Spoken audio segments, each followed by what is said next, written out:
que era para a gente fazer e enviar, não. Eu achei que a gente fosse fazer assim, em aula juntos. Por isso que eu não enviei. Não, fica à vontade. É porque não tem como eu, de certa forma, corrigir todos nesse momento. Eu até preparei e vou compartilhar com vocês, até inserindo no nosso caso concreto, para vocês terem como modelos, 2 modelinhos que eu vou deixar com vocês. Mas assim, Mara, é que diante da quantidade de alunos, ficaria humanamente impossível eu analisar caso a caso. Mas eu vou fazer exatamente o que a gente conversou, e fazer aquela edição. Deixa eu rapidamente fazer aqui. Eu não enviei que eu estava aguardando a produção coletiva, entendeu? Durante a aula, eu entendi que seria dessa forma. Eu acho que eu interpretei mal. Não, não tem Mas problema não tem nenhum, Mara. problema, amanhã eu vejo com o grupo, a gente faz e manda. Não tem problema nenhum, fique tranquila. Não tem essa necessidade imperiosa de entregar no dia de hoje, não. Só para quem conseguiu. Quem, de fato, ficou com alguma dúvida, eu vou exatamente elucidar essas dúvidas agora. E até o final da aula, vocês percebem que já receberam uma notificação também no Google Classroom de uma atividade, de uma reclamação trabalhista. E vamos, no final da aula, dialogar sobre a petição inicial trabalhista. E talvez já iniciar o primeiro caso concreto. Mas vamos lá. Deixa eu rapidamente aqui separar o documento. Só um minutinho. Separei para vocês o modelinho de procuração e o modelo de contrato de honorários. E é um modelo padrão, onde a gente pode... Vou mostrar para vocês agora aqui, só um minutinho. Vamos lá, deixa eu compartilhar agora com vocês.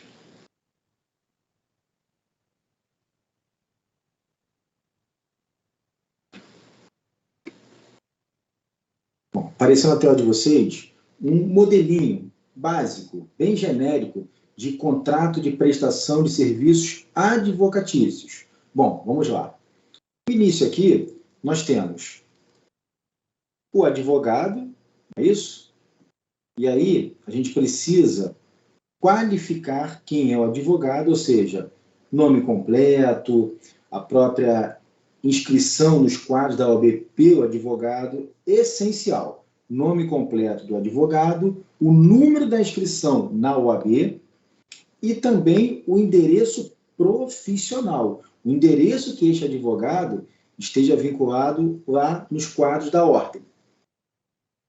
E depois aqui de outro lado, o senhor ou senhora, vamos dizer assim, né? E a gente qualifica a parte que é contratante, o seu cliente. Ou seja, o seu cliente, na verdade, seria nome, nacionalidade, estado civil. Vamos fazer daqui a pouco em petição inicial. Nome, nacionalidade, estado civil, profissão, identidade, CPF e o endereço completo, sempre com CEP. Tanto o escritório do advogado, quanto o endereço que o contratante, o seu cliente, queira mencionar nesse momento do contrato, onde você estipula quem vai ser o contratante, seu cliente, e quem será o contratado, você então, enquanto advogado. Lembrando que poderá acontecer a pluralidade tanto de clientes quanto de advogados. Não precisa tão somente ser um advogado. Pode ser 2, 3, pode ser inclusive um escritório de advocacia, pessoa jurídica, sabendo que na OAB é permitido que você, enquanto advogado, tenha uma sociedade de advogados, com inclusive CNPJ, o Cadastro Nacional de Pessoa Jurídica. Bom, vamos lá. Aí é que eu ia te perguntar sobre isso. Pois no não. caso do grupo associado, né, Associação de Advogados, a qualificação vai ser em cima da pessoa jurídica, com CNPJ. Exatamente. O endereço, tudo isso em cima da entidade jurídica. Isso, exatamente. Agora, só uma cautela. Muitos advogados usam nomes de sociedade de advogados, advogados associados, mas não possuem CNPJ, não têm empresas constituídas. E aí, não pode mencionar algo que não existe. E ainda que você mencione aqui, no local do advogado, a pessoa jurídica, o escritório tal, a sociedade de advogados, enfim, você precisa também colocar pelo menos o nome de um dos advogados sócios. Uma empresa, por exemplo, de um lado, o escritório Sociedade Advogados Plaza, um exemplo. Representado neste ato pelo advogado sócio Rodrigo Plaza, inscrição da UAB, ou seja, toda empresa, quando assina um contrato, a empresa é uma figura abstrata. Então, ela precisa o quê? De uma pessoa física que a represente onde? No seu contrato social. Assim como vocês já viram em direito empresarial. A empresa não Aí faz. você qualifica esse representante normalmente.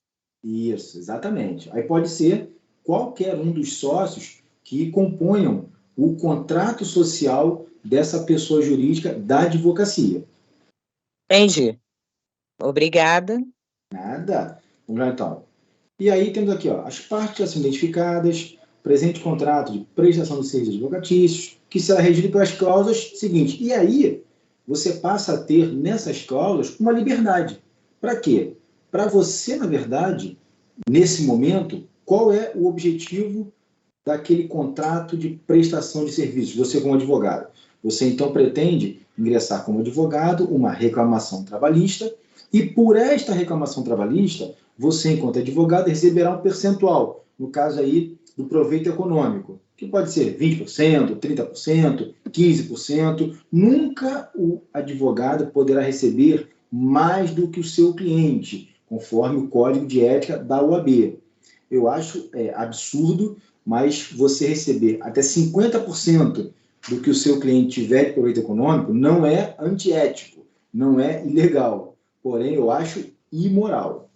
E na média do processo trabalhista, demandas de valores razoáveis, você utiliza o percentual de 30%. Quando são valores mais altos, mais vultosos, você acaba praticando 20%. Mas não significa dizer que você não possa fazer um contrato de 10% de honorários, por exemplo. Isso vai depender da sua relação cliente-advogado. E pouco importa se com outro cliente você fez com 20% e com esse 30%. Isso é uma liberdade de negociação em que o advogado tem com o seu cliente. Não tem esse contrato de adesão. O advogado pode sim, o contrato é individual com cada cliente seu. E aí, o parágrafo único aqui da cláusula primeira diz que as atividades inclusas são todas aquelas inerentes à profissão, quais sejam praticar os atos inerentes ao exercício da advocacia. Ponto. Lembrando que o advogado é advogado neste processo, ou nesta demanda que você ainda irá ajuizar. Você não é advogado de tudo. Por exemplo, você tem esse contrato assinado com um cliente seu, onde você então se dispõe a ajuizar uma reclamação trabalhista, e esse cliente te liga um domingo à noite dizendo que foi numa loja, num shopping, e foi maltratado pela empresa comerciante varejista. E ele quer entrar com uma ação de defesa do consumidor com danos morais face lá a forma como ele foi humilhado, como ele foi maltratado. Você tem a obrigação de atender aquele chamado? Você tem a obrigação de entrar com uma ação de defesa do consumidor para esse cliente que assinou um contrato com você de um processo trabalhista? Não. O contrato é específico.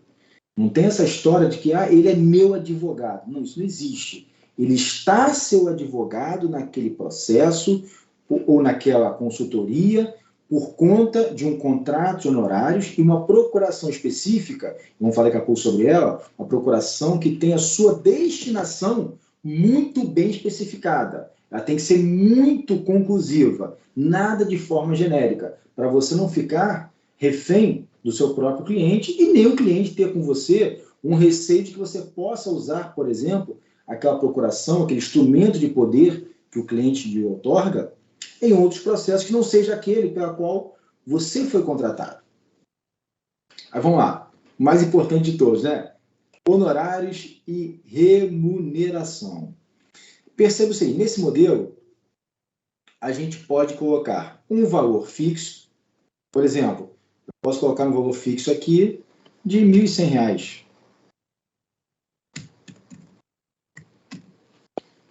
Nada me impede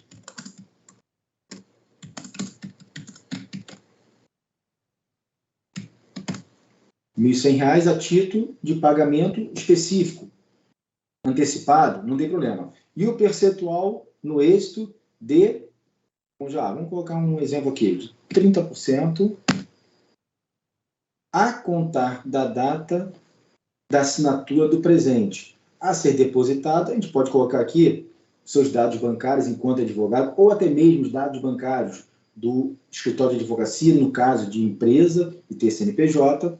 E olha que interessante, inclusive em caso de desistência após a assinatura do presente. Bom, a gente sabe que essa cláusula de 30% sobre o proveito econômico, sobre o êxito, ela não pode ser aplicada quando o teu cliente desistir da ação. Até porque você receberá com base no quê? Na sua produtividade. Porém, alguns advogados cercam desta forma para evitar que o seu próprio cliente desista da ação e passe aquele processo, uma outra petição inicial, para outro advogado, aproveitando o seu trabalho. Então, alguns advogados mencionam aqui esses 30%, ainda que a parte autora desista. E esses 30% vão ser calculados conforme o quê? Os pedidos na petição inicial, que a gente vai ver daqui a pouquinho, lá no artigo 840, parágrafo 1º da CLT, inclusive com a reforma trabalhista, que trouxe a obrigatoriedade de você liquidar os pedidos. Tem que dar valor em cada pedido e o somatório. E o seu contrato é vinculado àquele somatório de pedidos no caso de desistência da ação, de não ter uma sentença ou de um acordo realizado. Bom, temos aqui a opção também da compensação de honorários quando do levantamento do alvará judicial. Oi, pois não? Eduardo, uma pergunta, por favor.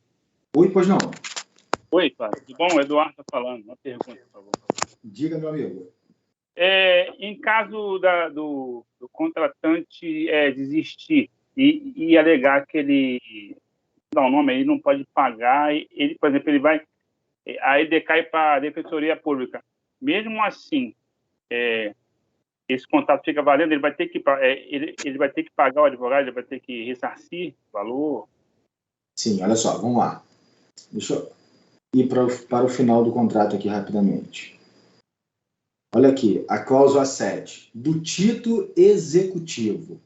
O que significa isso? Esse contrato, ele pode ser enquadrado lá no artigo 784 do Código de Processo Civil, no inciso 12, onde diz lá que é um contrato válido e especificado como título executivo extrajudicial, em que pese o autor da ação, o seu cliente, o contratante, ter desistido, você, enquanto advogado, não ficou à disposição? Você praticou atos no processo? Sim. O que ocorre na prática? Vamos lá, vamos falar o português claro.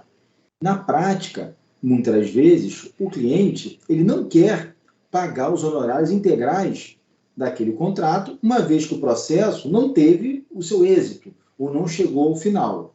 E aí, quando você, advogado, ingressa com uma ação de execução de título extrajudicial, o seu cliente vai contestar como réu executar nesse processo, ponderando pela proporcionalidade do seu trabalho realizado por este contrato. Então, é comum que os juízes, nesses casos de ações, de execuções de contrato de honorários, ele não dê a integralidade, e sim a proporcionalidade de acordo com o que você, enquanto advogado, comprovar que atuou naquela demanda. Tranquilo, entendi, Cláudio. Valeu. Mas assim, Eduardo, eu confesso a você, eu estou falando uma posição de um professor. Se você pegar como advogado e como representante da OAB, certamente eu sou a favor de pagar a integralidade. Porque eu já vi muitos advogados darem uma consultoria, darem uma assistência, fazer um parecer, e o próprio cliente pegar as suas informações e levar para um outro colega, que é até antiético. Então, eu defendo sempre a classe, eu sou advogado, eu vivo disso. Professor, tem que ter uma razoabilidade. Pois não? E se por um acaso ele simplesmente desistir da ação e desistir não em passar para outro, simplesmente não quer mais, não quero. O que acontece? Ele tem que pagar alguma custa? Então, Eric, na verdade, aqui o contrato, ele estipula exatamente isso. Olha aqui, ó. Mesmo no caso de desistência. Olha aqui. O que significa isso? No processo trabalhista, infelizmente, e eu já passei por isso, eu preciso relatar a vocês. Muitas vezes você entra com a ação e a empresa é citada para se defender no processo de trabalho, para oferecer a sua resposta, e muitas vezes a empresa procura diretamente o autor da ação, aquele ex-empregado, que é o seu cliente, e negocia com ele por fora do processo, e você, enquanto advogado, acha que o seu cliente está desistindo da ação, quando ele está fazendo um acordo fora da sua atuação, sem que você saiba. Até porque ele não quer perder, eles chamam isso, eu acho horrível esse termo, ele não quer perder dinheiro para o advogado. Isso não existe. O cliente não perde dinheiro para o advogado. É o advogado que faz ele ganhar dinheiro com esse tipo de processo trabalhista. E aí não é muito incomum que o cliente ele dê essa rasteira no advogado. Ele faz o acordo lá de forma extrajudicial, sem que você saiba, que você poderia, inclusive, atuar na esfera extrajudicial. A procuração é muito específica quanto a isso também. E quando você percebe, você desiste da ação, ele diz que não quer mais processar a empresa, mas ele fez acordo em você, recebeu o quê? E os seus honorários, o seu trabalho, a sua atuação intelectual. Então tem que ter esse cuidado. Por isso essa cláusula, mesmo no caso de desistência da ação. Aí ele paga duas vezes, paga para o advogado e para o advogado da outra parte ainda que vai ser condenado em honorário, né, professor? Normalmente quando você desiste da ação, Márcio, o juiz ele extingue o processo, dá uma sentença, né, terminativa, e não condena em custas e honorários. Isso depende. Depende da fase do processo ainda. Mas pode acontecer também, de ainda que venha um requerimento de desistência da ação, o juiz não acatar, extinguir o processo e condenar em custas e, inclusive, honorários sucumbenciais. Pelo CPC ele é condenado. Exatamente. Ele que desiste da ação paga os honorários da outra parte. Então, mas às vezes o que acontece? Você, enquanto advogado da empresa, você pode fazer um acordo de desistência da ação. Ou seja, como se a parte que está desistindo, a parte autora, não fosse punida por tal desistência. Mas aí a nossa preocupação hoje aqui é com o advogado do autor. Você assinou um contrato de honorários, você se dispôs a fazer uma petição inicial, você fez o atendimento ao cliente, redigiu lá fatos, fundamentos e pedidos, e aí depois, quando você percebe, o seu cliente faz um acordo por fora dos panos, por fora do processo, e quando você percebeu já era. Esse é o grande problema. Infelizmente, a gente tem muito esse tipo de caso.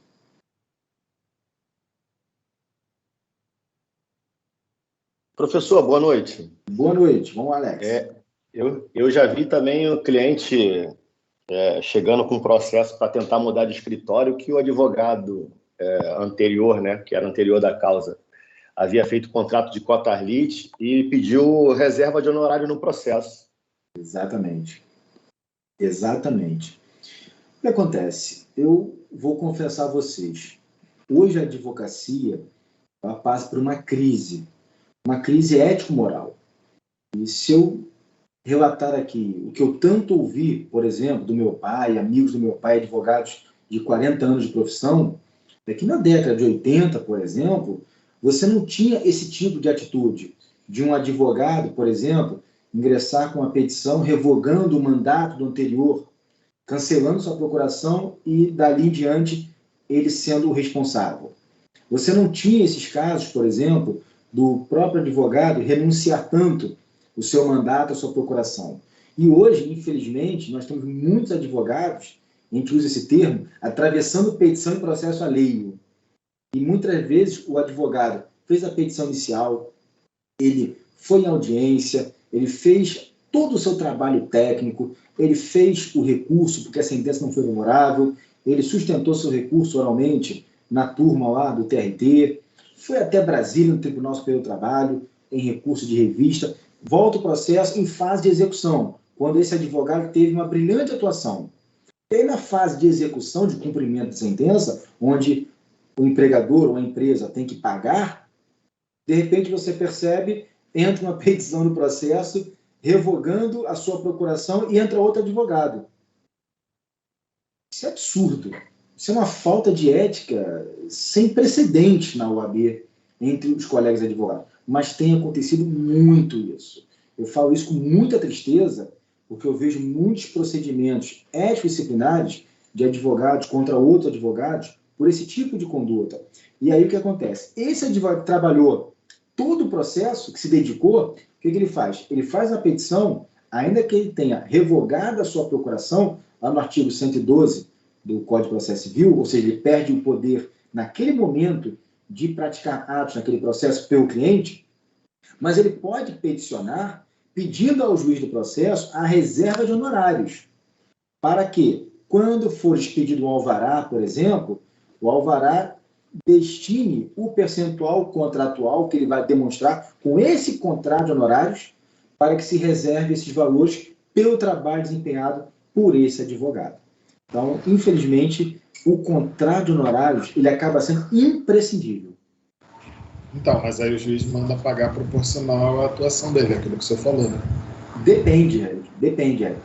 Se o juiz perceber que esse advogado atuou até a terceira instância e o processo está em fase de cumprimento de sentença, eu tenho visto os juízes manterem os 30%, por exemplo, do contrato. Ah, mas e esse advogado que entrou depois? Ele que resolva com o seu cliente. Aí entra em jogo também a boa-fé, né? Exatamente, Mara, exatamente. Isso é, sinceramente, lamentável. Mas digo a vocês, tem acontecido muito.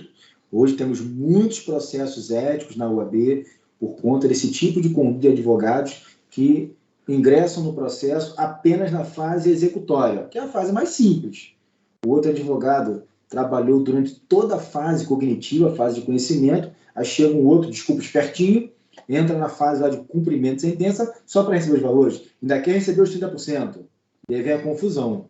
Aí um advogado representando contra outro na UAB, aí o juiz ele tem que verificar a proporcionalidade da atuação de cada um, tem os honorários sucumbenciais também, olha que loucura.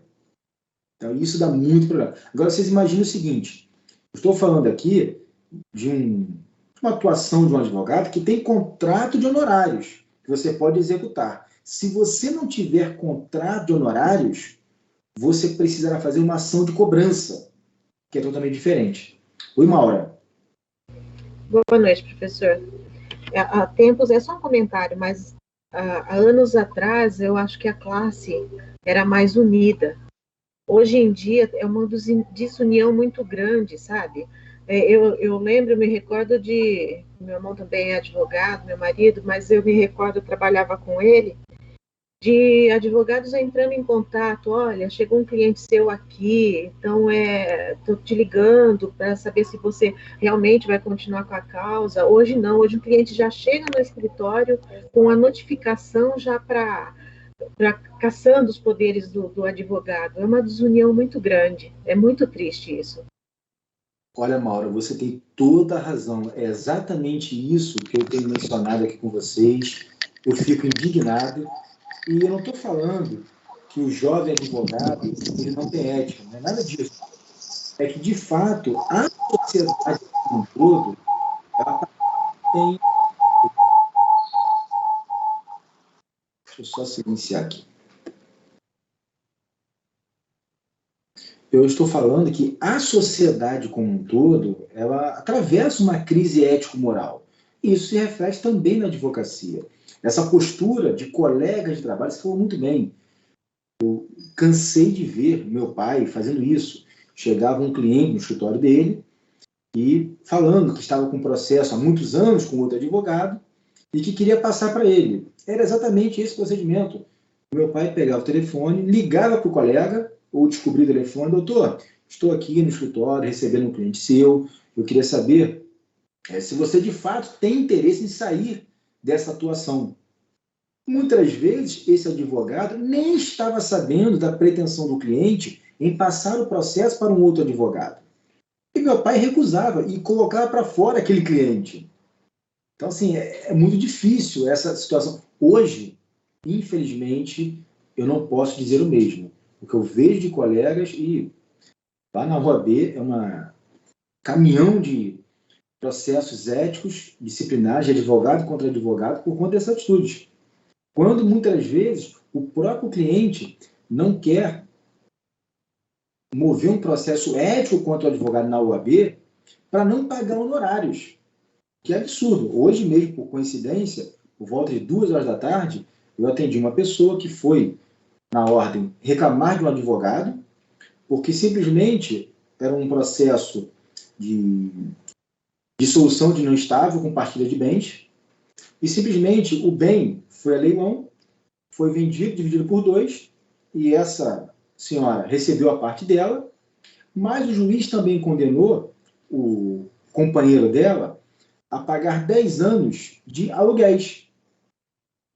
E aí ela estava questionando que a advogada dela, que tinha contrato, inclusive eu vi o contrato, que a advogada dela estava cobrando um percentual de 20% sobre o valor da parte dela do imóvel, que foi dividido, e que a advogada também queria cobrar os 20% sobre os aluguéis que ela viria a receber.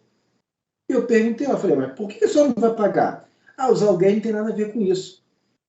Ou seja, o cliente queria representar o advogado na OAB, alegando que ele não poderia cobrar o valor dos aluguéis.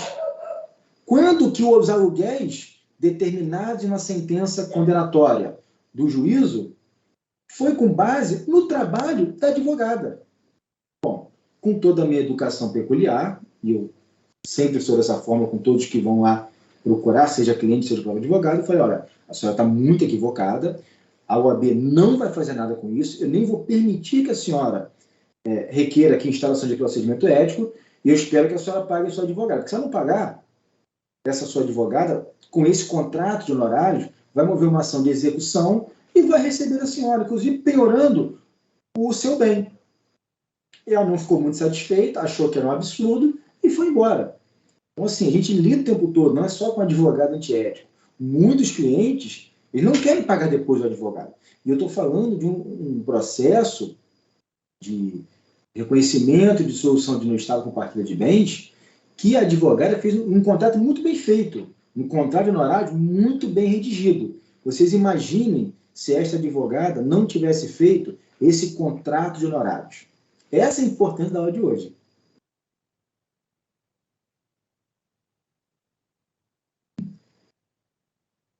Bom, continuando aqui. Aqui nós temos várias cláusulas, e esse modelinho eu vou até colocar para vocês, junto com essa atividade, para quem quiser comparar, mas eu vi contratos de honorários muito bons, por sinal, bem melhores que esse modelo que eu estou trazendo para vocês, tá? Fiquem à vontade. Realmente gostei muito do que vocês fizeram. E sempre ressaltando que eleição do foro. O que significa isso? Mas o processo ele foi uma ação trabalhista, seja em São Paulo, seja no Rio de Janeiro, não importa. Mas você pode ter feito o contrato em um bairro de São Paulo, um bairro do Rio de Janeiro, e tal bairro possa ter uma comarca, um fórum regional. E esse contrato, que é um contrato de prestação de serviços, ele pode ser o quê? Objeto de alguma demanda judicial de execução, por exemplo, em o quê? Em um fórum regional da própria Justiça Estadual, até mesmo em uma vara civil. Então, é interessante colocar a eleição do foro. Então, terceiro. Eu vi aqui... Flávio. Oi, pois não. Oi, Mara. Eu tenho uma dúvida. Essa forma que você elencou, esses dados do contrato, por exemplo, da remuneração dos honorários, das garantias, da rescisão, é obrigatória ou eu posso colocar contratado, contratante, com as devidas qualificações e iniciar pelas cláusulas direto, sem fazer essa separação? É uma curiosidade. Pode sim, Mara, sem problema. Isso aí, eu costumo sempre falar que a própria petição inicial como contrato, eles têm algumas particularidades que você não pode esquecer. No contrato, por exemplo, de prestação de serviços advocatícios, esse contrato de honorários, você tem que esclarecer quem é o contratante e quem é o contratado. E qual o valor da remuneração, qual o percentual da remuneração, forma de pagamento, enfim. Agora, a ordem deles, isso fica a seu critério, diferentemente da petição inicial.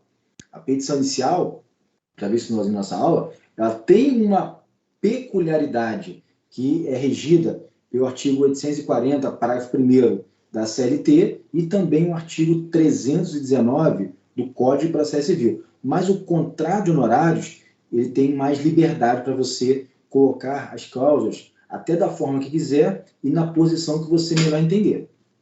Ah, então é ótimo isso. Entendi. Então, por isso que eu digo a vocês, eu vou até inserir aqui na atividade esse modelo, mas não fiquem presos a esse modelo. Criem o de vocês. O interessante nas aulas de prática, eu sempre gosto de trazer modelos, tá? Para vocês compararem, não para vocês usarem. Porque muitas vezes, eu falo isso aqui com maior tranquilidade, eu vejo alunos, ainda que tenham esse modelo como segurança, redigindo contratos, procurações e até mesmo petições, como petições iniciais, contestações, recursos, muito melhores do que os modelos que eu insiro nessas atividades. Então, eu quero que vocês tenham essa liberdade. O modelo, eu não sou contra. Na prova de vocês é muito interessante ter um modelinho próximo para vocês não esquecerem. Já vou adiantando. A primeira prova de vocês, primeira avaliação, será uma reclamação trabalhista, uma petição inicial. E é interessante que vocês tenham um modelo, seja na esfera presencial, se fosse presencial a prova, mas vai ser virtual. É interessante que você use o modelo. Não é para copiar o modelo, é para ter uma segurança do que você não pode esquecer. E aí cumprir as formalidades da petição inicial para que ela seja deferida pelo juízo e instaure-se o procedimento com a citação do réu. Mas, enfim, no que tange ao contrato de honorários, eu confesso que eu não me preocupo. Por quê? Porque, de fato, eu vi aqui, e confesso que não vi todos os grupos, tá? Porque alguns entregaram em cima da hora. Mas todos que eu vi, realmente, muito bons. Sei que a galera pesquisou, fizeram em grupo, sei que facilita, mas, de fato, estão sim. Nós estamos trabalhando em paralelo a prática forense também com a Ana Cristina. Sim, sim. Isso é ótimo.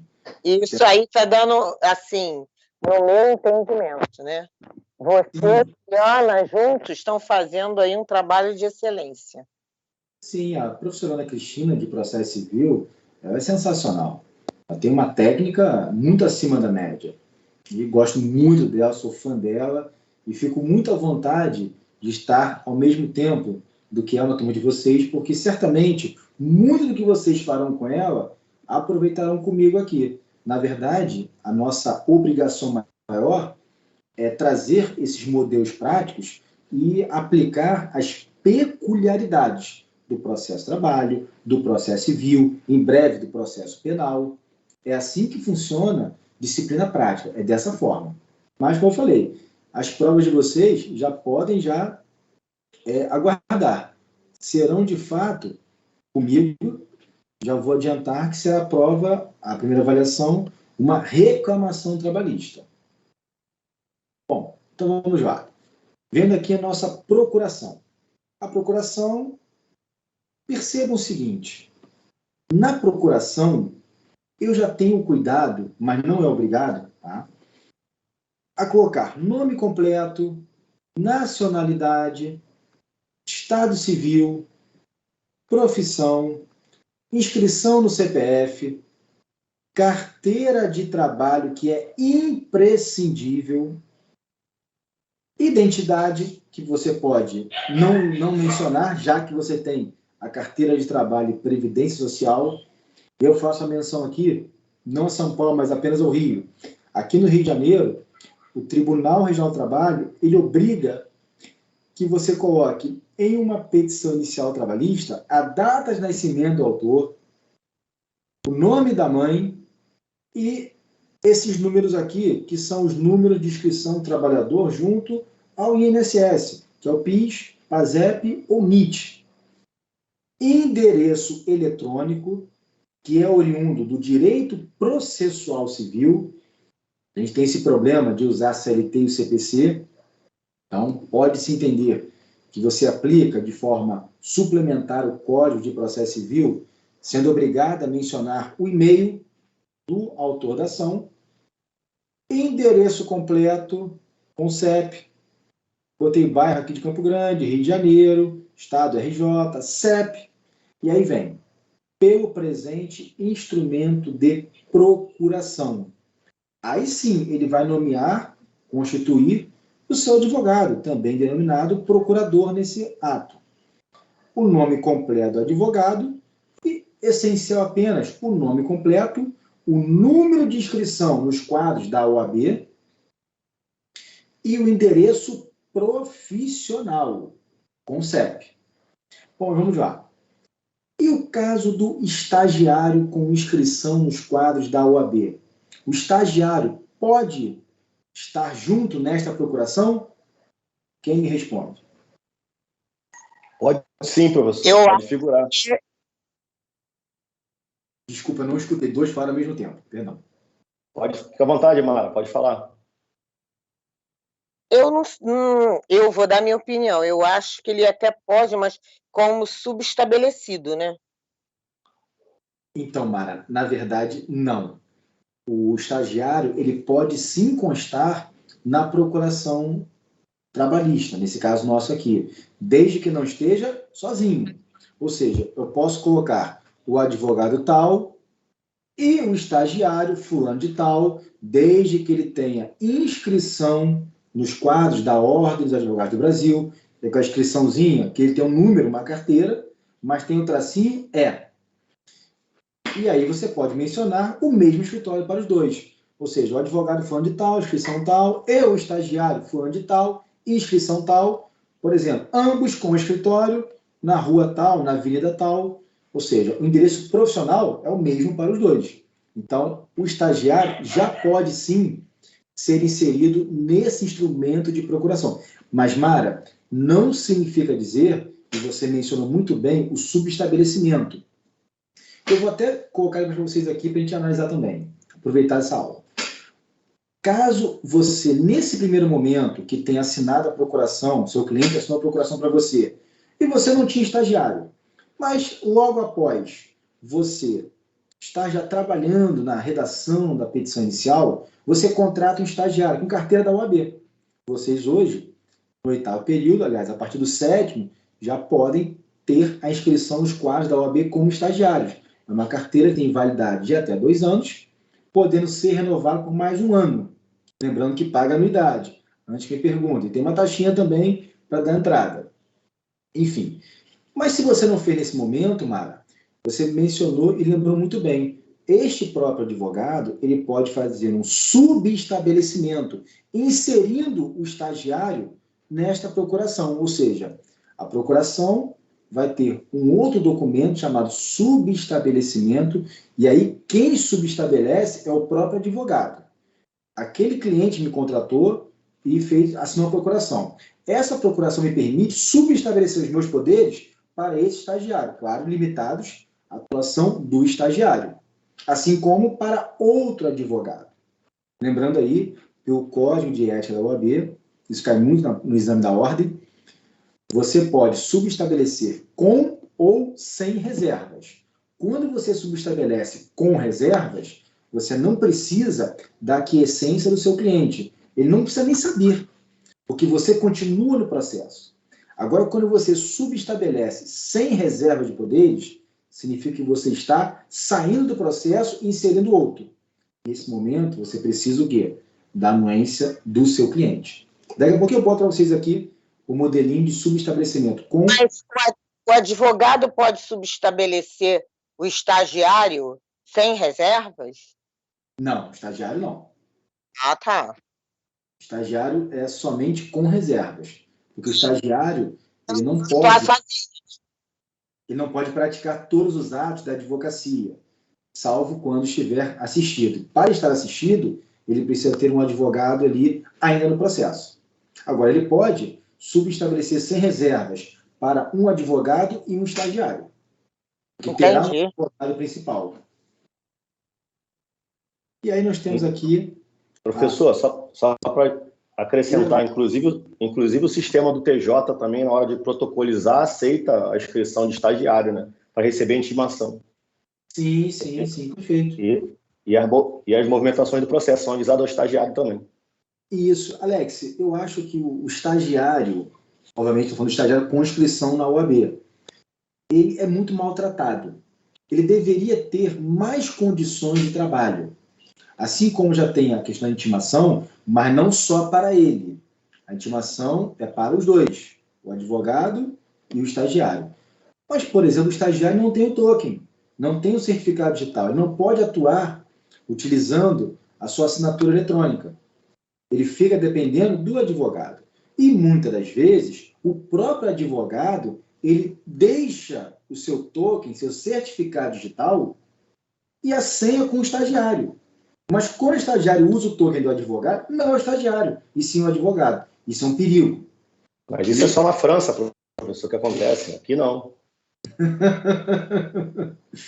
Às vezes, baixa Chico Xavier e até psicografa. É isso, Alex? Terrível. Aqui no Brasil não é mole, não.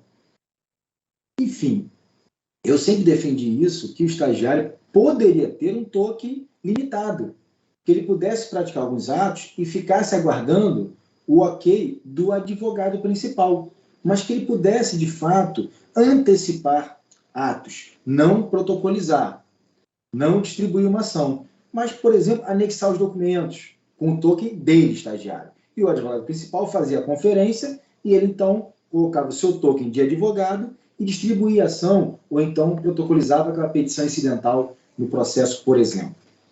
Mas isso é um longo caminho. Eu acho que o estagiário deveria ser mais valorizado pelos processos eletrônicos. Oi, pois não?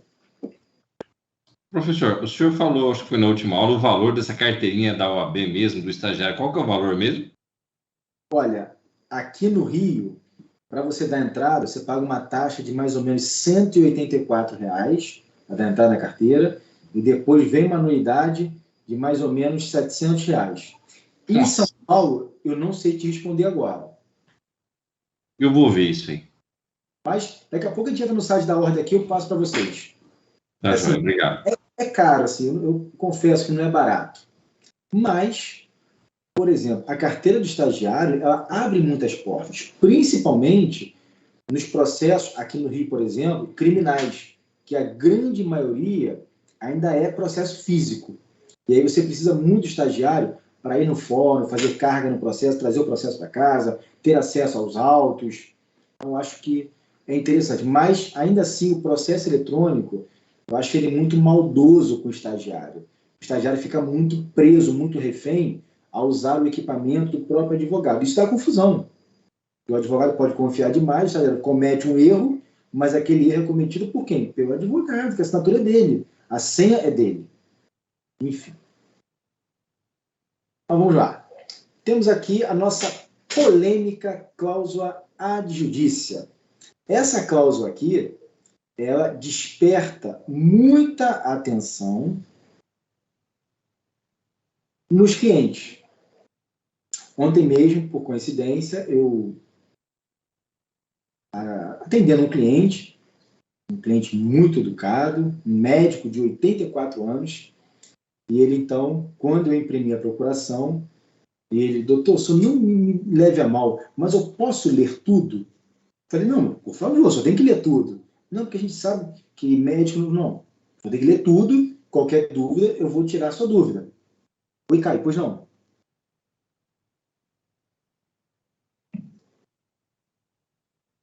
Desculpa, o Caio levantou a mão ou foi sem querer? Vamos lá.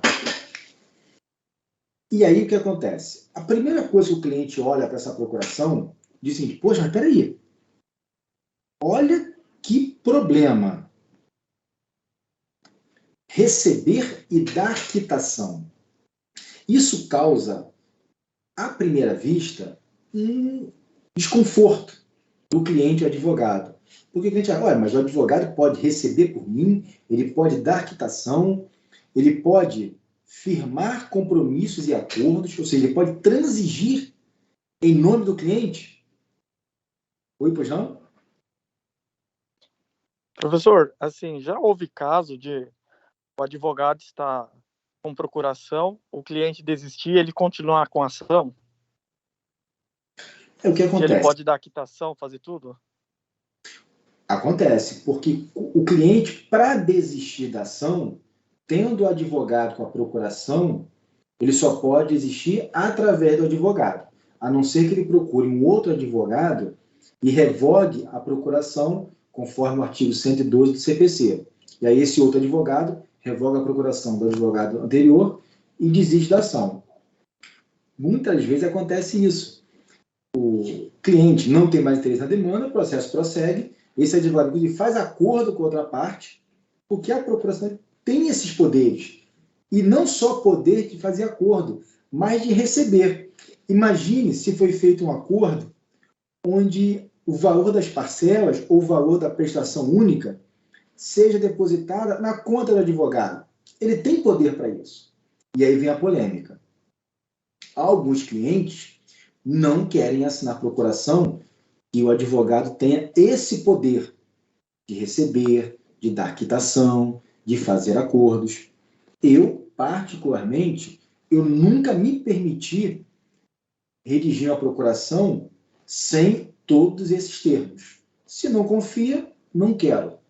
Até porque, se eu receber alguma coisa em nome do meu cliente e não prestar contas com eles, vocês tiveram no semestre passado, em processo civil, a parte de procedimentos especiais.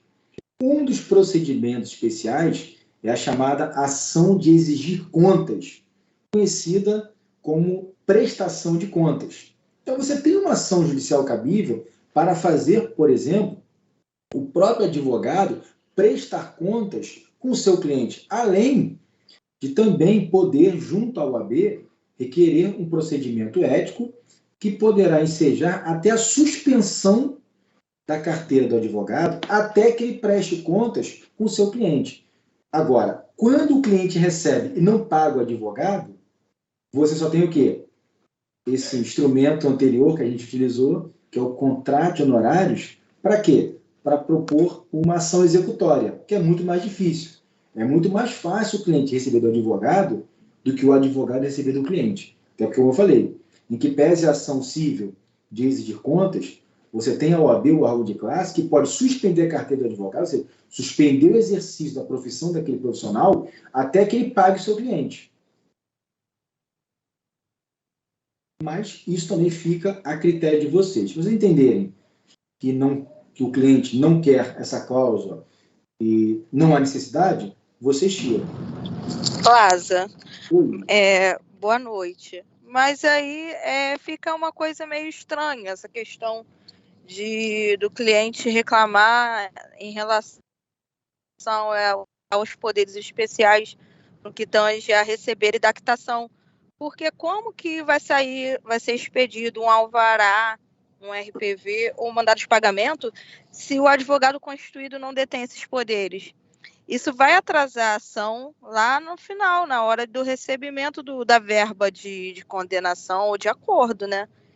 Então, eu não vejo muito sentido, né, de propor uma ação onde o cliente se negue a assinar a procuração. Mas fácil o advogado esclarecer essa questão e se o cliente não se sentir seguro, o advogado não pegar essa causa, né? Sim, Ana, até porque essa relação cliente-advogado, ela se inicia por uma relação de confiança. E você falou muito bem, não tendo essas cláusulas, esses poderes específicos, você atrapalha o processo. Tudo bem, vamos imaginar que o processo trabalho, a vara do trabalho, poderá expedir um alvará ao final do processo somente em nome do autor da ação do reclamante. Pode. Aí o autor da ação pode ir junto com o advogado na Caixa Econômica ou dar entrada lá pela forma eletrônica do alvará judicial e receber.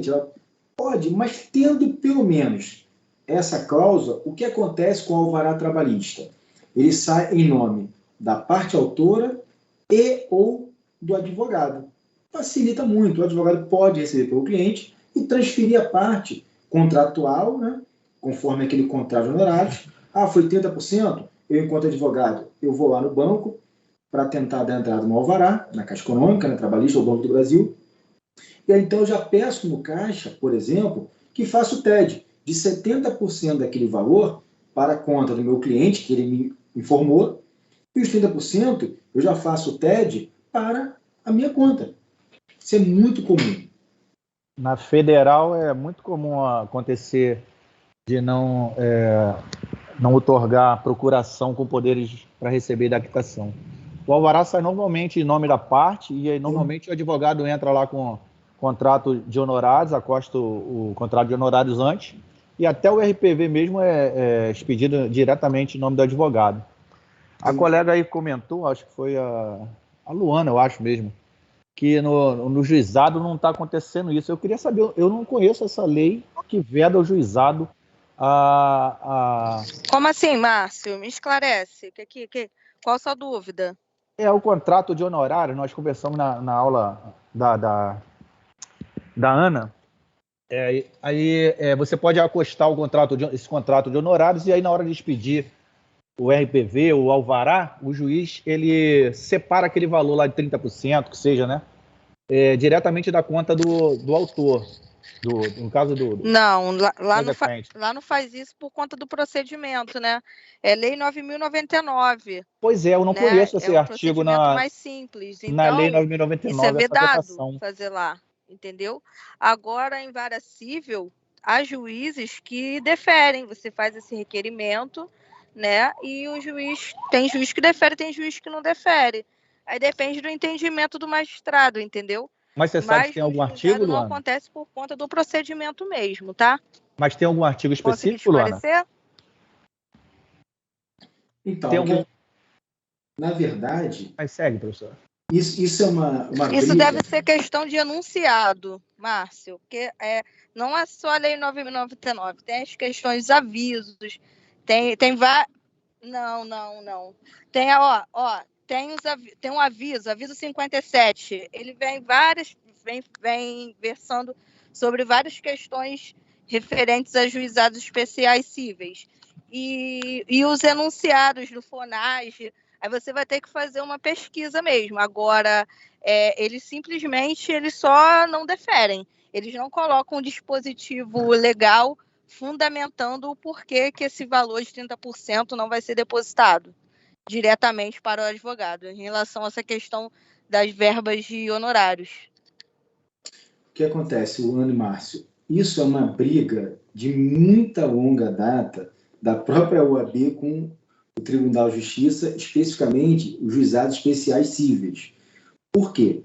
De fato, não há nada que vede o próprio juizado em expedir já, de forma apartada, o percentual para cada um. A gente sabe que os próprios juizados, verificando a procuração e a procuração tendo poderes para receber, eles emitem o mandado de pagamento em nome de um e de outro ao mesmo tempo. E o próprio advogado pode ir sozinho no banco ou junto com o seu cliente. Agora, isso é uma briga antiga da advocacia. De fato, eu também, como advogado, eu me sinto incomodado muitas vezes. Por quê? Já aconteceu comigo isso, do meu cliente, ele ficar vendo o andamento do processo, ele verificou que o mandado de pagamento, até mesmo aqui de Campo Grande, juizado, estava pronto, ele foi no balcão, na época era físico o processo, retirou o mandado de pagamento, foi no banco, recebeu o dinheiro, e eu só fiquei sabendo uma semana depois. Quando eu fui procurá-lo, ele disse que não tinha mais dinheiro. Então aquilo me deixou muito chateado. Coisa que se de repente já tivesse particionado o percentual conforme o contrato de honorários que eu juntasse, mas também tem um problema. Esse contrato de honorários, ele é um contrato particular. Ele não é um contrato inerente ao processo judicial. Quando é por questão de honorários sucumbenciais, aí, de fato, os próprios juízes têm mais liberdade de expedir, por exemplo, um alvará só em nome do advogado, com o percentual de honorários que ele foi o detentor. diferentemente do cliente. Mas, ainda assim, alguns juízes expedem alvarás onde já vem junto a condenação, o depósito judicial que foi feito da parte derrotada, executada, junto com honorários sucumbenciais. E dá uma confusão para você explicar ao seu cliente que aquele valor não é dele. Por exemplo, imagina que vem a condenação numa vara civil de R$10.000. E ainda assim, o juiz condenou o réu a 20% de honorários sucumbenciais. Bom, então, eu tenho 10.000 mais 2.000. O seu contrato de honorários foi de 30% sobre os 10.000. Perfeito. E aí, o que você faz? Quando vem o alvará de R$12.000, daquela alvará civil, você, como advogado, recebe o alvará, tira os R$2.000 e os 10.000 que for a condenação, os 2.000 foram sucumbência, você pega os 10.000, desconta os 30% e paga 7 ao seu cliente. Aí o seu cliente fala o seguinte: ué, mas como assim? Você vai ganhar 5.000 e eu 7? O nosso contrato era de 30%. 30% de 12.000 dá o quê? Dá 3.600 e não dá 5.000. E aí vem a confusão. Se os cartórios expedissem os alvarás, e a maioria deles fazem, separados, não dá esse tipo de confusão. Oi, Maura, pois não? Aqui na Federal, quando nós distribuímos o processo, já juntamos o contrato de honorários. Aí é expedido o RPV, tudo separadinho, bonitinho, sucumbência do advogado. E na vara estadual, é expedido o mandado de levantamento eletrônico, onde a gente já informa também os dados do advogado, a conta bancária e da parte. E aí já é tudo separado. Perfeito, perfeito. Isso é uma inovação, eu vou até abrir aqui o CPC. Isso é uma inovação da pandemia? Não, não é uma inovação da pandemia. Se vocês analisarem o artigo, deixa eu ver aqui, abri o artigo 906 aqui, olha o que diz o artigo 906 do Código de Processo Civil. Parágrafo único. A expedição de mandado de levantamento poderá ser substituída pela transferência eletrônica do valor depositado em conta vinculada ao juízo para outra indicada pelo exequente. Então, percebam, com todo respeito, não foi a pandemia que inovou na possibilidade dos cartórios judiciais transferirem de forma eletrônica os mandados de levantamento. Não, já tinha previsão no artigo 906 desde 2016, quando iniciou a vigência do Código de Processo Civil. Então, que o tribunal fez o ato para priorizar o mandado de levantamento eletrônico. Não, não precisa. Existe uma lei ordinária federal, Lei 13.105, de 2015, que é o Código de Processo Civil, no artigo 906, que já traz essa hipótese do mandado de levantamento ser substituído por uma transferência eletrônica. E aí, se você junta o contrato de honorários, e o juiz percebe que, de fato, é um contrato razoável, vamos deixar bem claro, ele já faz a transferência de forma simultânea do percentual do cliente e do advogado. E fica todo mundo feliz e não há problema. Eu sou favorável.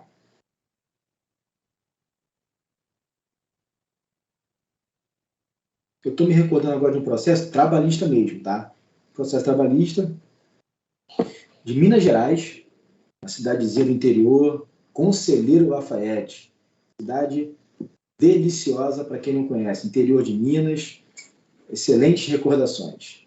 E aí, eu lembro que eu fui lá realizar um acordo, a última audiência antes da pandemia, precisamente no dia 11 de março de 2020, minha última audiência presencial antes do início da pandemia, uma quarta-feira. E nesta audiência, nós realizamos um acordo.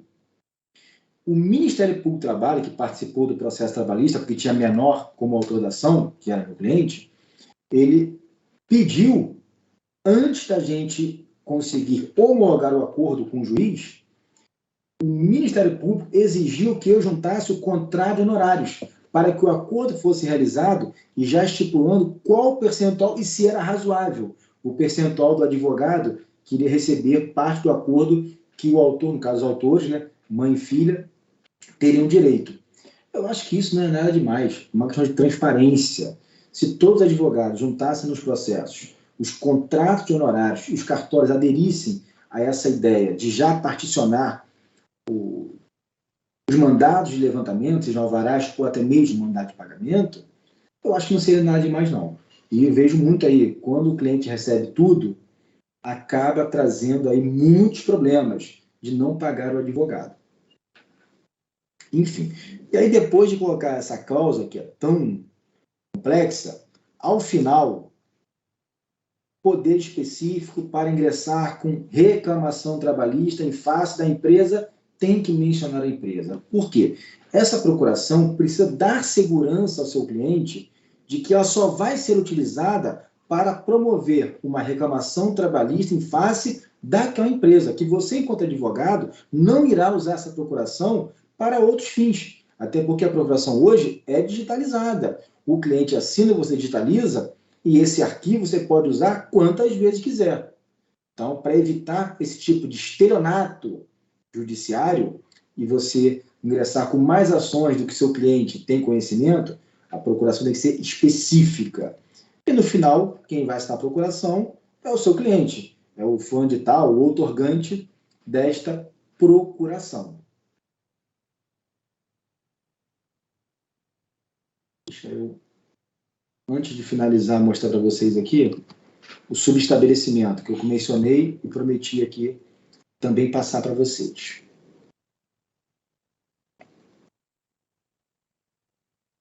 Vamos lá. Deixa eu compartilhar com vocês aqui. O subestabelecimento é muito simples. O subestabelecimento, primeiro com reservas. Olha que coisa simples. Subestabeleço com reserva, ou seja, eu continuo no processo, vou inserir alguém, um estagiário, outro advogado, os poderes que me foram conferidos por meu cliente, a parte do processo, cujo processo tramita já na vara do trabalho, no número da vara do trabalho, no número do processo. Ah, se não tem o processo ainda, se não tem vara do trabalho, não precisa colocar. E aí, então, ao advogado, ao estagiário, com a inscrição, e quem assina o subestabelecimento é o advogado que recebeu a procuração, não é o cliente.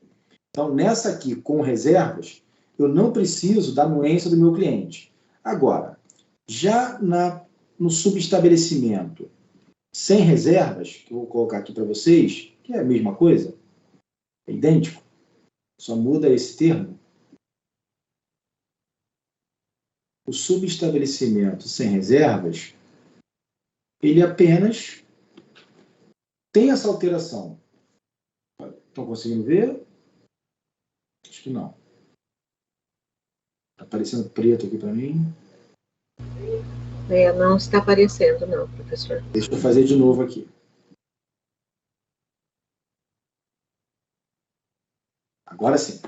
Então, o subestabelecimento sem reservas, nesse caso, você precisa o quê? Da anuência do seu cliente, porque você estará saindo do processo e colocando outra pessoa. Então, você é obrigado a ter o quê? A anuência do seu próprio cliente. Ah, mas se ele não quiser dar anuência, você quer sair do processo? Você faz a renúncia, comunica ao seu cliente, mas mesmo comunicando, você tem ainda o quê? 10 dias responsabilidade para praticar os atos processuais. Artigo 111 do Código de Processo Civil. A não ser que o seu cliente ele te exima de ficar esses 10 dias ainda à disposição do mesmo. Por exemplo, se você renunciou seu mandato hoje, sua procuração, hoje é dia 9 de setembro. Ah, mas tem uma audiência no dia 13 de setembro, segunda-feira. Você tem a obrigação de estar na audiência, mesmo tendo renunciado hoje dia 9? Tem. Tem, porque você fica ainda 10 dias responsável por aquele processo, por aquela procuração que ainda não perdeu efeito. Somente após 10 dias que você deu ciência, não é quando você renunciou. 10 dias de quando você deu ciência ao seu cliente que está renunciando o seu mandato à sua procuração. Professor? Oi. Qual é o artigo que eu não consegui assinar? 111 do CPC. Tá, obrigada. Bom, deixa eu ver aqui, só voltando ao nosso Google Classroom aqui, que vocês receberam. Deixa eu ver uma atividade. Receberam. Vamos lá. Deixa eu compartilhar com vocês aqui.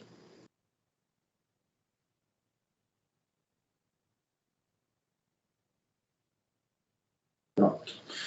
Vocês receberam uma notificação na plataforma do Google Class, nossa plataforma de atividades. Inclusive, vai ser onde vocês irão realizar a prova. E nessa atividade, existe um caso concreto. Um primeiro caso concreto para que a gente possa redigir uma reclamação trabalhista. Bom, já são 8h10, vou fazer apenas aqui um preâmbulo do que seria essa petição inicial. E aí sim, agora, Mara, agora eu vou te responder, você tem razão. Na próxima aula, vamos fazer juntos. Eu vou fazer um esboço da petição e vamos encaixando a nossa petição inicial, desde o endereçamento da ação ao juízo competente, a qualificação das partes, reclamante, reclamado, a questão da gratuidade de justiça, do artigo 98 do CPC, vamos falar das intimações futuras em nome do patrono, do advogado, narrativa de fatos, fundamentação e pedidos. Ou seja, a petição inicial trabalhista, ela tem esses 3 alicerces imprescindíveis: narrativa de fatos, fundamentação e pedidos. Se você entender dessa forma... E a liquidação? Oi? E a liquidação? Então, os pedidos têm que ser líquidos. A própria CLT, que foi alterada com o parágrafo 1º do artigo 840 pela reforma trabalhista, já foi inserido que todos os pedidos têm que ser o quê? Certos e líquidos. Então, vamos fazer isso. A gente vai narrar os fatos, vamos fundamentar e pedir. E cada pedido tem que ser devidamente liquidado. Agora, por favor, não pense que eu vou cobrar de vocês na prova cálculo. Fiquem despreocupados com isso, nem há tempo hábil para tal. Mas vamos fazer alguns valores simbólicos para demonstrar o quanto é importante e o quanto o CPC e a CLT hoje obrigam a petição inicial ao trabalho a ser mais técnica. Então não basta você pedir, tem que pedir e colocar o valor de cada pedido, inclusive acrescentando o pedido também de honorários sucumbenciais, que no processo do trabalho, diferentemente do processo civil, que varia entre 10% e 20%, o processo de trabalho, com a reforma trabalhista, ele vai de 5% a 15%, que também tem que ser requerido lá nos pedidos de forma líquida. Então, oi, Maura, pois não? Interromper mais um pouquinho, desculpa. No caso do pedido de insalubridade, a liquidação do pedido é aproximada? Como é feita? Então, Maura, o pedido de insalubridade, ele é muito subjetivo. Você tem o grau mínimo, 10%, o médio, 20% e o máximo, 40%, sobre o salário mínimo regional. Lembrando um pouquinho de direito de trabalho.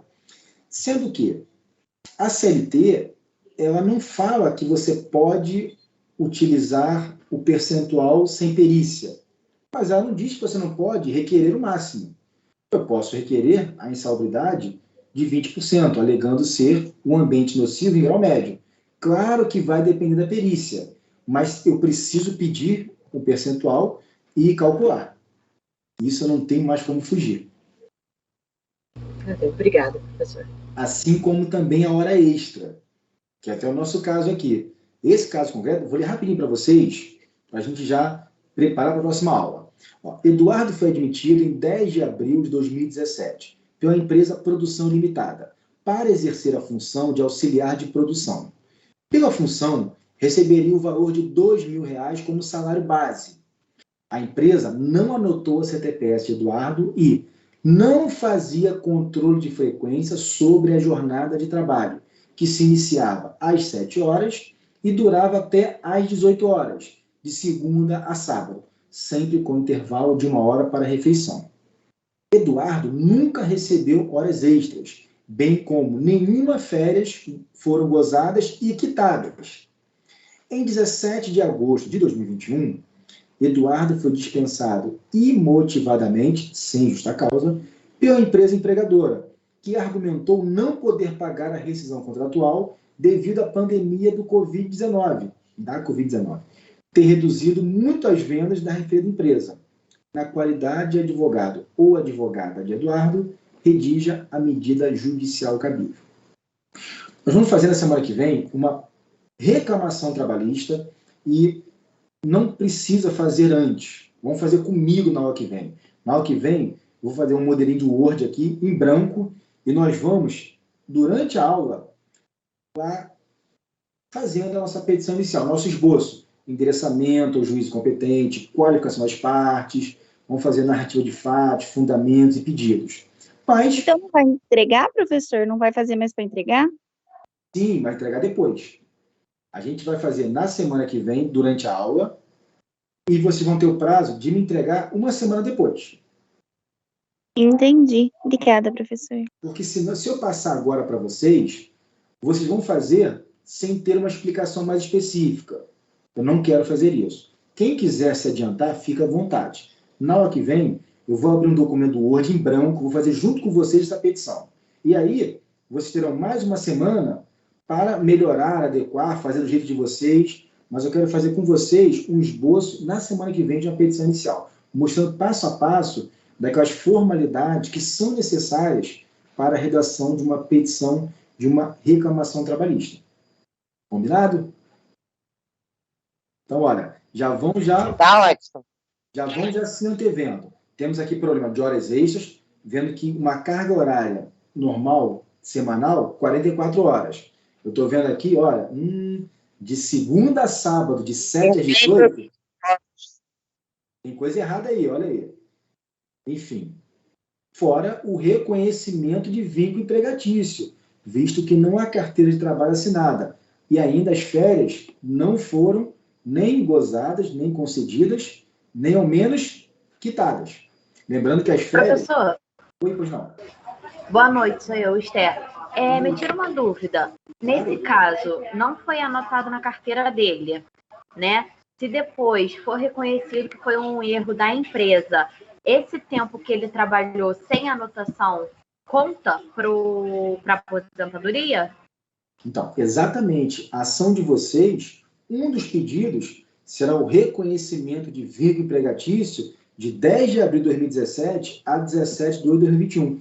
Tanto para tempo de serviço, com as consequentes verbas trabalhistas, bem como também a questão previdenciária, que vai incidir o INSS sobre esse período. E, automaticamente, o tempo de contribuição será levado à Previdência Social para fins de aposentadoria. Perfeito. Na questão das provas, vai ser pedido aquelas provas gerais admitidas em direito? Todas as provas admitidas em direito? Olha, Márcio, eu não gosto muito desse termo, todas as provas em direito admitidas. Por quê? Imagina o seguinte, se você tem um caso que envolve um acidente de trabalho, um exemplo. Se o juiz ler sua petição e lá embaixo tiver escrito o seguinte, requer desde já toda e qualquer produção de provas em direito admitidas. O juiz pode entender que você está pedindo perícia daquele acidente de trabalho e pode arbitrar honorário de um perito para você pagar.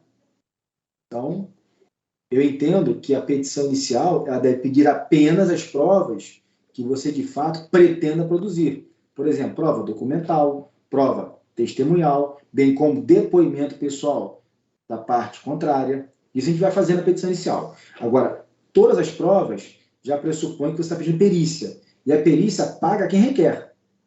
E você pode ter aí, de repente, um problema. O juiz arbitrando o honorário de um perito e você tem que pagar. Baixa o volume, monitor. Professor. Opa, pois não?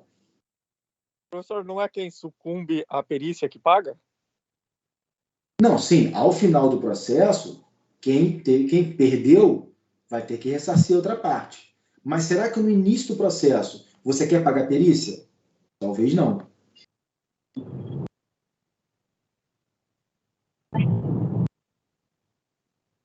Eu acho que não, né? Então, esse que é o problema. Muitas vezes, você até precisa da perícia, mas não tem como pagar. Ah, mas se eu tiver razão, ao final, a sentença vai condenar outra parte, inclusive, ressarcir o que você gastou da perícia. Perfeito. E se a perícia não for favorável? Por isso que eu acho muito assim, frágil, vulnerável, você utilizasse o termo todas as provas em direito admitido. Só eu. Tem alguém com o áudio aberto aqui, rapidinho. Pronto, consegui.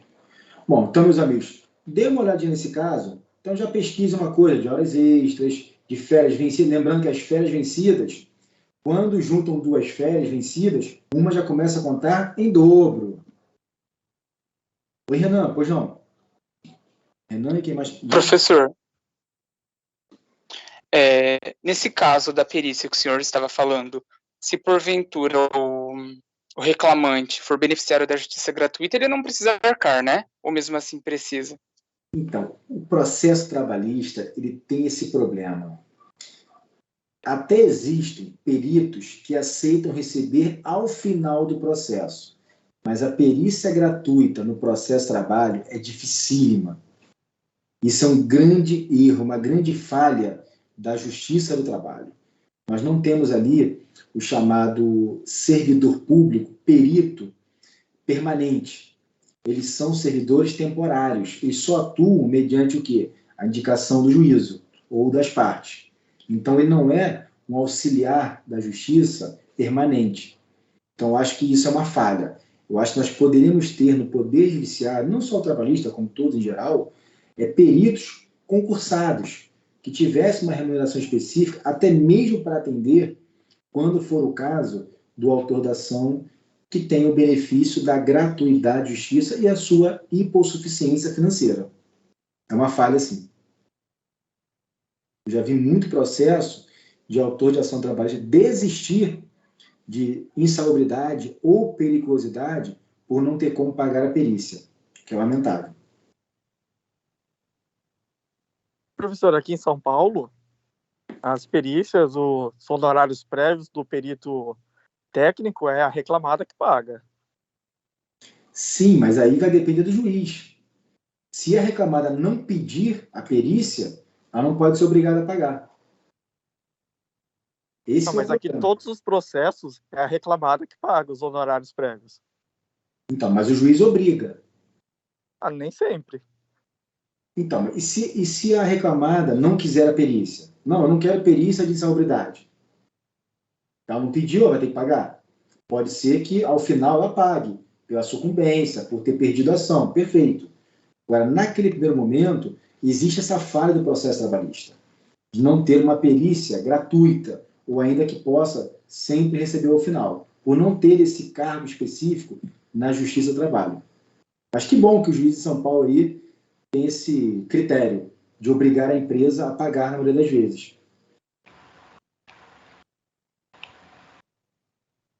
Oi, pois não, Maura?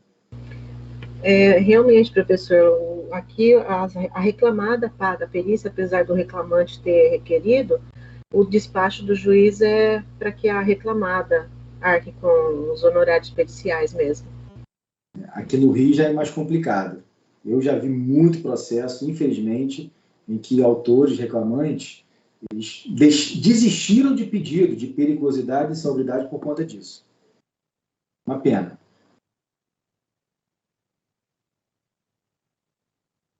Bom, meus amigos, estamos já 8h23, então só relembrar vocês. Na semana que vem, então, vamos fazer a nossa petição inicial juntos na sala de aula. Não precisem fazer antes, vão fazer em conjunto comigo. Eu coloquei data de entrega aqui, eu vou até alterar essa data, para deixar para o dia 23. A gente faz juntos nosso esboço, tirando todas as dúvidas de passo a passo da petição inicial, para a gente começar agora, de fato, a fazer petição inicial, essa reclamação trabalhista mais simples, depois ação de rescisão direta, depois algo mais complexo, depois contestação, recurso, enfim. Combinado, então? Até semana que vem, a gente completa? Combinado. Então tá ótimo, então, meus amigos. Uma boa noite a todos. Oi, pois não? Professor, eu tentei colocar no Classroom a nossa atividade do meu grupo e eu tive dificuldade, ficou dando pendente de anexo. E eu conversei só consegui falar com um colega agora à noite, estava trabalhando. Aí ele conseguiu colocar agora e ficou com a mensagem de entrega atrasada. Se Não tiver tem- problema, eu Não, quero não. para não penalizar os outros. Não. Me dá. Você entregou pelo nome de quem? Deixa eu ver aqui agora. Veja agora para você. Acho que ficou no nome do Vinícius, então, porque a minha ficou entrega pendente. Não tem problema. Foi o Vinícius que entregou? Deixa eu ver aqui. Vinícius Rodrigo Oliveira, é isso? Isso. Não, fique tranquilo, não tem problema não. Tá. Eu vou até compartilhar para Obrigada, você ver. desculpa aí. Vou compartilhar aqui. Para você ver. Apareceu para você? É isso aqui, não é isso? Ó. Chegou direitinho para mim, em nome de todo mundo. Fique despreocupado. Está entregue, tá ótimo. Obrigada, professor. Nada. Boa noite. Boa noite. Bom, meus amigos, então, mais uma vez agradecer a presença de todos. Tenham uma excelente noite e até semana que vem, se Deus quiser. Tchau, tchau. Boa noite, professor. Boa noite. Boa noite, professor. Obrigada pela aula. Bom final de semana. Tchau, tchau. Tchau, tchau. Tchau, professor. Boa noite. Boa noite.